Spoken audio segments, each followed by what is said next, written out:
कहना चाहिए कि जो है मनीष कश्यप जेल में बंद होते हुए भी अपने भाई के हाथ से 51,000 रुपए की मदद भिजवाए हैं। तो सरकार के लोगों को सोचना चाहिए कि मनीष कश्यप जब जेल में बंद है तब 51,000 रुपए दे सकते हैं, तो हम तो आजाद और हमारी सरकार है तो हम 20,000 रुपए क्यों दे रहे हैं। सरकार से निवेदन है कि मनीष कश्यप के भाई 51,000 रुपए दिए हैं तो वो 51 लाख रुपए और जो है इस घर के लोगों को दे। ये बहुत दुखद विषय है और बिहार के लिए ये बहुत ही दुखद बात है कि अररिया में मैंने देखा एक दरोगा की हत्या हो गई, इसके बाद एक पत्रकार की हत्या हो गई जो ईमानदारी के साथ आवाज उठाता था। और इस पर सरकारों को ध्यान से सोचना चाहिए कि आखिर अररिया के अंदर इतनी हत्या क्यों हो रही है और किस लिए जो है इन लोगों को मारा जा रहा है। क्या ईमानदार लोगों की अब जगह नहीं बची है क्या? एक पीड़ा समझ रहे हैं क्योंकि उनको पता है कि एक मेरा भाई पत्रकार है जो बेगुनाह था, उसको जेल में डाल दिया सरकारों ने और आज वो किस तरीके से अपने जीवन को काट रहा है ये सबको पता है। तो एक पत्रकार की पीड़ा समझ सकता है, एक पत्रकार का भाई पत्रकार की पीड़ा समझ सकता है, इसलिए उनका भाई बनकर जो है मनीष कश्यप के भाई बिमल यादव के मृतक पत्रकार का भाई बनकर यहाँ पर पहुंचे हैं और 51,000 रुपए का मदद किए हैं। इस समय हम लोग हैं शहीद पत्रकार बिमल यादव के घर पर और यहाँ पर टाइम ऑफ अयोध्या के पत्रकार रवि भट्ट भैया आए हुए हैं। सबसे पहले भैया जी आर तक न्यूज में स्वागत। बहुत बहुत धन्यवाद भाई। बहुत अच्छा भैया, अररिया में कहा जाए तो हत्या का एक अररिया अभी के समय में केंद्र बना हुआ है, क्या कहिएगा? देखिए ये बहुत दुखद विषय है और बिहार के लिए ये बहुत ही दुखद बात है कि अररिया में मैंने देखा एक दरोगा की हत्या हो गई, इसके बाद एक पत्रकार की हत्या हो गई जो ईमानदारी के साथ आवाज उठाता था। और इस पर सरकारों को ध्यान से सोचना चाहिए कि आखिर अररिया के अंदर इतनी हत्या क्यों हो रही है और किस लिए जो है इन लोगों को मारा जा रहा है। क्या ईमानदार लोगों की अब जगह नहीं बची है क्या? और अगर ईमानदार लोगों की जगह बची है तो हत्याएं क्यों हो रही हैं? ये सवाल है और ये सवाल पूछना मैं भी चाहता हूं, इसीलिए मैं पटना से यहां पर आया हूं क्योंकि इस सवाल का जवाब मेरे साथ हर बिहार वासी चाहते हैं कि एक दरोगा एक पत्रकार आखिर बिहार में सुरक्षित क्यों नहीं है।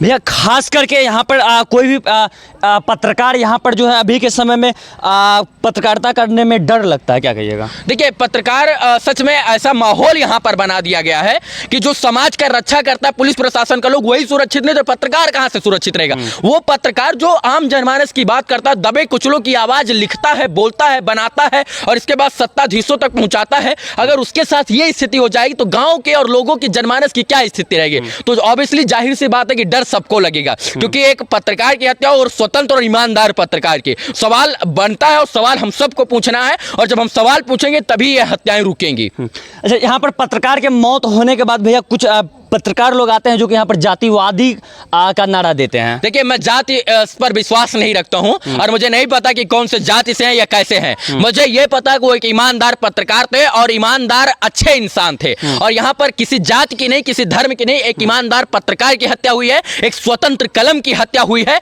और यहाँ पर जो जातिगत राजनीति करने आते हैं, जातीय राजनीति करने आते हैं, ऐसे लोगों की समाज में कोई जगह नहीं होनी चाहिए और समाज के लोगों का यह दायित्व बनता है कि जो लोग जाति बताकर पत्रकारिता करते हैं उनको बाइकआउट करें। समाज के लोगों का यह दायित्व बनता है, ना आप कर सकते हैं ना हम, लेकिन ऐसे लोग जो पत्रकारों की जाति बताकर और पत्रकारिता जाति के नाम पर करते हैं उन सब का बाइकआउट होना चाहिए। मुझे नहीं पता वो कौन से जाति से हैं, आपको यह भी नहीं पता होगा कि मैं कौन से जाति से हूं, मुझे यह नहीं पता कि आप कौन से जाति से हैं, लेकिन जिस दिन आपको कोई गोली मारेगा उस दिन मैं आपके लिए खड़ा रहूंगा और इसलिए खड़ा रहूंगा क्योंकि आप पत्रकार हैं, ईमानदार हैं। इसलिए मैं जाति देखकर पत्रकारिता नहीं करता हूं और जो जाति के नाम पर पत्रकारिता करते हैं उनको तो पहले तमाचा मारना चाहिए खींच के। जी कहा जाए तो अररिया में जो है आज से लमसम 4-5 रोज से लगातार घटना हो रही है। सबसे पहले एसएचओ नंदकिशोर यादव को मारा गया, उसके बाद रानीगंज में एक व्यवसायी जो भगत थे उनको गोली मारा गया, पत्रकार बिमल यादव को गोली मारा गया और भैया अभी यहाँ पर जो है वो मनीष कश्यप भैया के छोटे भाई करण कश्यप भैया पहुंचे हुए हैं। बिल्कुल, वो देखिए एक पीड़ा समझ रहे हैं क्योंकि उनको पता है कि एक मेरा भाई पत्रकार है जो बेगुनाह था,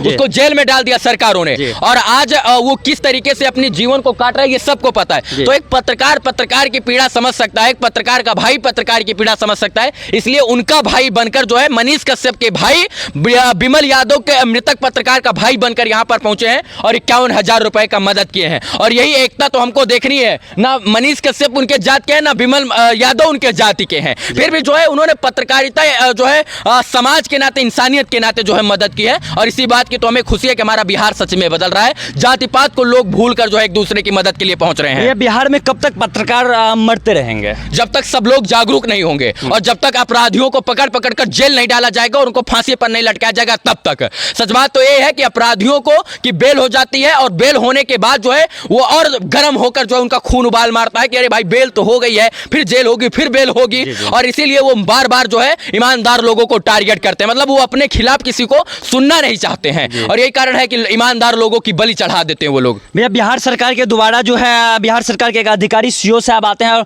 और इस परिवार को मात्र 20,000 का रुपया चेक सीखना चाहिए, उनको सीखना चाहिए कि जो है मनीष कश्यप जेल में बंद होते हुए भी अपने भाई के हाथ से 51,000 रुपए की मदद भिजवाए हैं। तो सरकार के लोगों को सोचना चाहिए कि मनीष कश्यप जब जेल में बंद है तब 51,000 रुपए दे सकते हैं, तो हम तो आजाद और हमारी सरकार है तो हम 20,000 रुपए क्यों दे रहे हैं। सरकार से निवेदन है कि मनीष कश्यप के भाई 51,000 रुपए दिए हैं तो वो 51 लाख रुपए और जो है इस घर के लोगों को दें और जो उनके पढ़ने का, बच्चों के पढ़ने का दायित्व उठाएं और जो है उनकी पत्नी को एक नौकरी दिलवाएं ताकि भरण पोषण और बच्चों का जीवन यापन और परिवार का जीवन यापन हो सके। क्या सरकार से बड़े हैं मनीष कश्यप या मनीष कश्यप के भाई? वो 51,000 का बड़ा कोई नहीं होता। सुनिए भैया, वो 51,000 का चेक दिए हैं और बिहार सरकार के जो सीओ साहब आते हैं वो ओनली फॉर 20,000 का चेक देते हैं। देखिए कोई बड़ा नहीं होता है, सोच बड़ी होनी चाहिए। मनीष कश्यप की सोच बड़ी है इसलिए उन्होंने इस प्रकार की सोच रखी। सरकार की सोच में एक पत्रकार था, मर गया पत्रकार था बस, है ना, यही ना है। लेकिन उनकी सोच में एक भाई मेरा मरा है और वो भाई के लिए खड़े हैं, तो यही ना फर्क है। सोच बदलिए, सरकार नहीं। करण कश्यप भैया के घर में खुद तंगी है क्योंकि मनीष भैया जेल में है, तब पर भी वो 51,000 रुपया कैसे मदद किया? देखिए कहते हैं कि अगर मदद करना है तो कोई बहाना का जरूरत नहीं होता है और अगर आपको नहीं करना तो 1000 को बहाना। हमको नहीं करना है तो हमारे पिताजी नहीं कमाते, हम क्या करते हैं, हम गाड़ी का पेट्रोल जला के, ये तमाम बहाने हैं। लेकिन अगर करना है तो कोई भी बहाना नहीं है।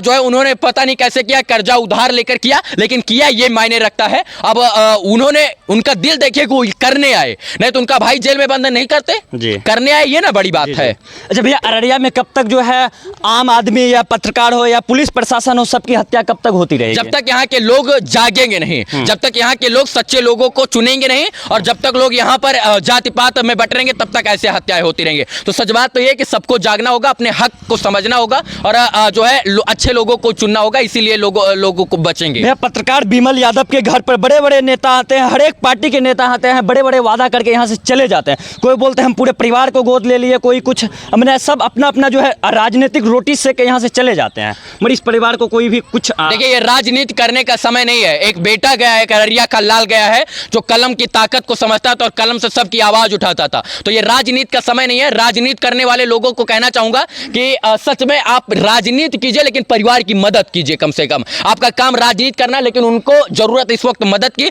और जब तक आप नहीं मदद करेंगे तब तक आप राजनीति करने के अधिकारी नहीं हैं। भैया आते हैं, फोटो खिंचवाते हैं और फेसबुक पर बड़े बड़े अक्षरों में पोस्ट करके चले जाते हैं, मगर कोई भी आर्थिक मदद नहीं करते। एक सिर्फ अभी के समय में पप्पू यादव जो कि गरीबों का मसीहा कहा जाता है, उनके अलावा कोई भी नेता, बिहार विधानसभा के पूर्व विपक्ष के नेता विजय सिन्हा जी भी आए थे, बड़े बड़े नेता आते हैं मगर कोई भी मदद नहीं करते। एक सिर्फ पप्पू यादव जी मदद किया और सब आते हैं, फोटो खिंचवाते हैं और बड़े बड़े अक्षरों में लिख के पोस्ट करके चले जाते हैं। ये फोटो जीवी नेता हैं और पप्पू यादव जी जो सच में काम करते हैं ना, वो सराहनीय कार्य है और इसलिए करते हैं ताकि इंसानियत जिंदा रहे। और वो यहाँ पर आए थे, उन्होंने, मैंने सुना कि वो आर्थिक मदद करके गए हैं, मुझे खुशी हुई। लेकिन मेरा ये दायित्व है कि हम लोग आवाज उठाएंगे कि भैया जो लोग आए फोटो खिंचवा कर गए हैं, उन्होंने इस परिवार के लिए क्या क्या, फोटो खिंचवाने आए थे या मदद करने आए थे? अगर फोटो खिंचवाने आए थे तो बोलना चाहिए था कि हाँ मैं फलाने बिमल यादव के घर पर गया था सिर्फ फोटो खिंचवाने के लिए, और अगर मदद की है तो मदद का लिखना चाहिए था। लेकिन ये गलत है कि फोटो खिंचवा कर चले गए हैं, वो लोग गलत किए हैं। भैया बिहार सरकार अपराधियों पर कब तक लगाम लगाने में सफल होंगे?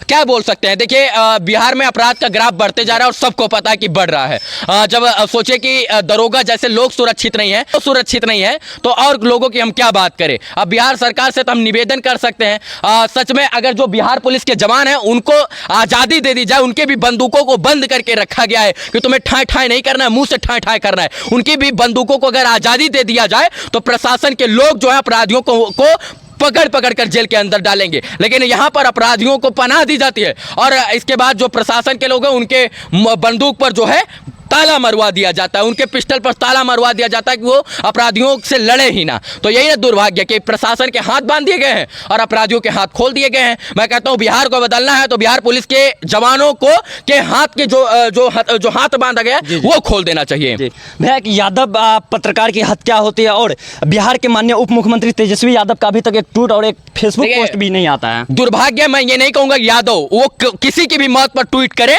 ऐसा मैं चाहता हूं। अगर उन्होंने नहीं किया है तो ये गलत है, उसमें जात की बात नहीं होनी चाहिए। वो एक समाज के आईना थे, समाज के एक धरोहर थे विमल यादव जी, और उनके लिए सबका ट्वीट होना चाहिए चाहे कोई भी हो, क्योंकि एक पत्रकार ही ऐसा है जो आम जनमानस की बात, गरीब दबे कुचले की बात बेबाकी के साथ लिखता है। और पत्रकार की ऐसी हत्या होती रहेगी तो कोई भी जो है कोई भी आवाज किसी की नहीं उठाएगा। जब लोकसभा या विधानसभा चुनाव होता है तो आम पब्लिक भी जातिवादी के नाम पर वोट करते हैं। हम यादव को वोट देंगे, हम ब्राह्मण हैं हम ब्राह्मण को वोट देंगे, हम पासवान हैं हम पासवान को वोट देंगे। कहीं न कहीं आम पब्लिक भी जातिवादी के नाम पर कब तक वोट देते रहेंगे और दूसरे राज्य मजदूरी करने के लिए कब तक जाते रहेंगे? देखिए, सबसे बात ये तो दोस्त तो हम में है ना कि हम अपने जाति भाई के नाम पर वोट दे देते हैं। अरे इन तमाम चीजों का आईना उठाइए, हम 21वीं सदी में जी रहे हैं। अगर आपकी जात का लोग अनपढ़ है उसको आप वोट दे दीजिए, सदन में क्या बोलेगा? कुछ नहीं बोलेगा। तो शिक्षित लोगों को चुनिए, ये मत देखिए को किस जाति से है, किस पार्टी से है और किस धर्म से है। ये देखिए को शिक्षित और पढ़ा लिखा कितना है और वो मेरी बात सदन में कर सकता है या नहीं। और अगर जात के नाम पर वोट देते रहिएगा तो कोई भी राजनीतिक इंसान कोई आपकी बात नहीं करेगा और लोग ऐसे मरते रहेंगे, कोई बोलने वाला नहीं पैदा होगा। चलिए, हमारे साथ जो है बेबाकी तरह से अपने बात को रखने वाले टाइम ऑफ अयोध्या के पत्रकार रवि भट्ट भैया थे।